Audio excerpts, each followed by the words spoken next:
నమస్కారం ప్రజలారా. ముందుగా మన సరిమి లెక్క, ఎందుకంటే రాజన్న బిడ్డ కాబట్టి మనం అన్నని ఏ విధంగా చూసుకుంటామో ఆమెను కూడా అదే విధంగా చూసుకుంటాం. ఆమె భర్త అయినటువంటి బావగారు అనిల్ బావగారు, బ్రదర్ అనిల్ బావగారికి ముందుగా పుట్టినరోజు శుభాకాంక్షలు తెలియజేసుకుంటూ ఇక వీడలేవు. ఇప్పుడు మన అన్న ఇబ్బందుల్లో ఉన్నారు. ఒక్కొక్కరు పక్కకు పోయి రకరకాలైనటువంటి విమర్శలు చేస్తారు, మాట్లాడతారు, అందరికీ తెలిసినటువంటి విషయమే. అందులో భాగంగా అన్నకి ఇప్పుడు ఎవరు దిక్కు దివానం లేరు, దేకేవాళ్ళు లేరు అని చెప్పి ఇన్ని రోజులు ఎక్కడునిందో, మరి ఏ చెట్టు కింద ఏం పని చేస్తా ఉన్నిందో, ఏ చెట్లకు నీళ్లు పోస్తా ఉన్నిందో ఎవరో తెలియదు. ఆమె ఎవరో అందరికీ తెలుసు. ఎక్కడో పెట్టినటువంటి మొక్కని ఆమె చెప్పింది గతంలో. సరే, మనకేదో లేకనో ఎట్లా ఉందో తీసుకువచ్చినాము. ఆమె ఇప్పుడు ప్రస్తుతానికి బయటకు వచ్చి ఏం మాట్లాడుతుంది అంటే, ఎందుకు ఈ విధంగా మాట్లాడాల్సి వచ్చింది అంటే, జగనన్న ఏమన్నా గట్టిగా మందలిచ్చినాడా?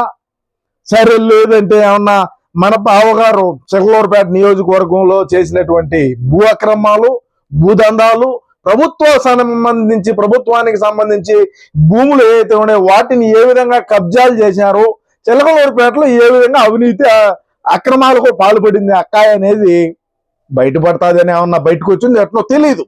ఎందుకంటే మన పార్టీలో ఉన్నప్పటికీ రకరకాలైనటువంటి మనుషులు ఉంటారు, రకరకాల వ్యక్తిత్వం ఉంటుంది. కాబట్టి సరే, ఆమె ఏం మాట్లాడుతుందో ఒకసారి విందాం.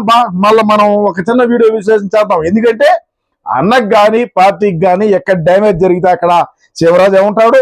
అదేవిధంగా చూసుకుంటే రేపు టాంచి మీరు బ్రహ్మాండంగా వీడియోలు వచ్చాయి.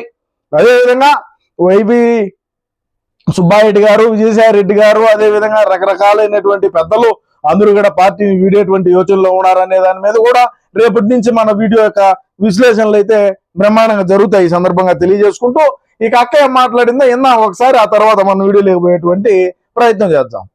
చెప్పుక చెప్పు.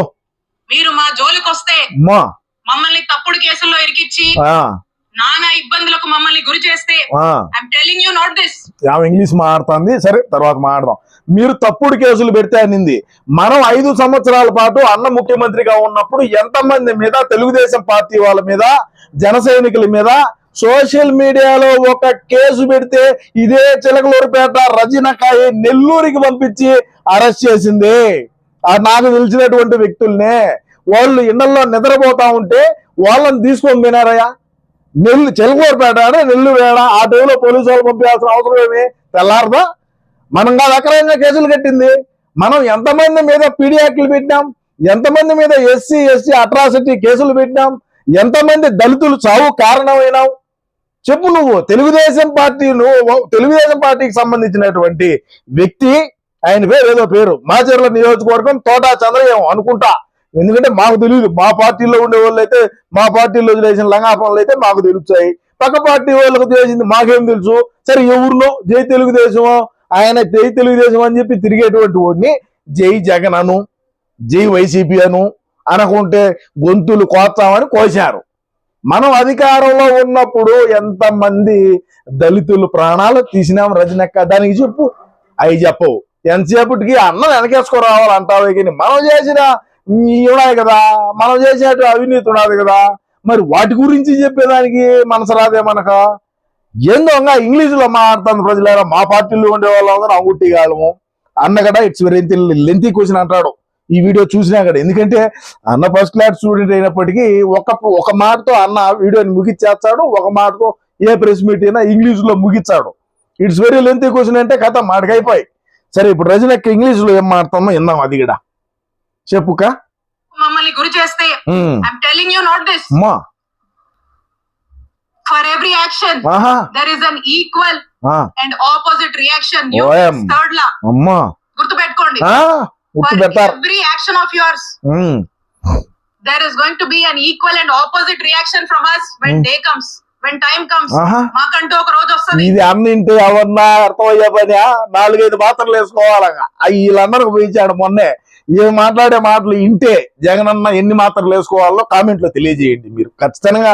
ఎందుకంటే ఇదేం ఆశామాషా పని. ఇంగ్లీష్ అంటే ఏం సామాన్యమైన పనా? ఇది అన్నింటే ఏమవుతాడు? మళ్ళా ఆయన మనీ లేకుండా ముందుగానే ఇబ్బందుల్లో ఉన్నాడు. మళ్ళీ ఇంగ్లీష్ మాట్లాడా ఏం మళ్ళా పంపించాలి జగనన్న నేను ఇదో ఈ విధంగా మాట్లాడినా అన్నా అని. సరే, ఆయన ఏదో తిన్నామని ఓపెన్ చేస్తాడు. ఆ ఓపెన్ చేసిన క్రమంలో ఈ విధంగా ఉంటే ఏంది కథ? సరే చెప్పు. మా జగనన్న ప్రభుత్వం మళ్ళీ ఒక రోజు వస్తది. అదే నేను నా పోరాటం. అందుకే జగనన్న ప్రభుత్వం రావాలా, జగనన్న ప్రభుత్వం రావాలా, కల్తీ మద్యం అమ్ముకోవాలా, ఇసుక చేయాలా, అక్రమంగా గంజాయి తోలాలా, అక్రమంగా మైనింగ్లు చేయాలా, అక్రమంగా ఎర్రచందనం రవాణా చేయాలా, అదేవిధంగా నీ శాఖలో సంబంధించి నువ్వు అవినీతి ఏ విధంగా చేశావు, మళ్ళా నీకేదో ఒకటి మంచి శాఖ ఇవ్వాలా, నువ్వు మళ్ళా అవినీతి చేయాలా, మనం అమెరికాలో సంపాదించిన కాడికి ఏడు సంపాదించాలా. అందుకే ఎందుకులే ఇన్ని నేను చెప్తే కడుపుంచుకుంటే మా పార్టీలో ఉండే వాళ్ళు కాళ్ళ మీద పడుతుంది.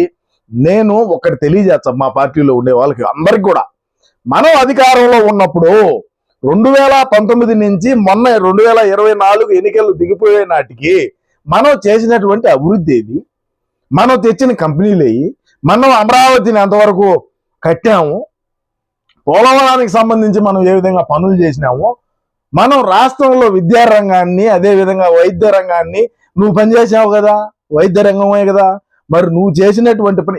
మా ప్రభుత్వంలో మేము వైద్య రంగానికి ఈ విధంగా అభివృద్ధి చేశాం, మేము విద్యారంగానికి అభివృద్ధి చేశాం, మేము రోడ్లు ఈ విధంగా చేసినాం, మేము ఆర్టీసీ బస్సు ఛార్జీలు పెంచలా, మేము కరెంట్ ఛార్జీలు పెంచలా. చెప్పు, మాట్లాడమ్మా. ఎందుకు ఊరికే తాడేపల్లి నుంచి एक పేపర్ आता है इधर बैठ के हम लोग बोलता है అంటే ఇక్కడ బెంగళూరు హై అని రాష్ట్రంలో ఉండేటువంటి ప్రజానికం అనుకుంటారు. సరే, ఏది ఏమైనప్పటికీ రాష్ట్ర ప్రజలేరా, నేను అన్నను ముఖ్యమంత్రిని చేసేదాకా నా ఈ పోరాటం అయితే ఆగదు. నా పోరాటంలో మీరందరూ కూడా నాకు తోడుగా ఉంటారని మనస్ఫూర్తిగా కోరుకుంటూ నమస్కారం.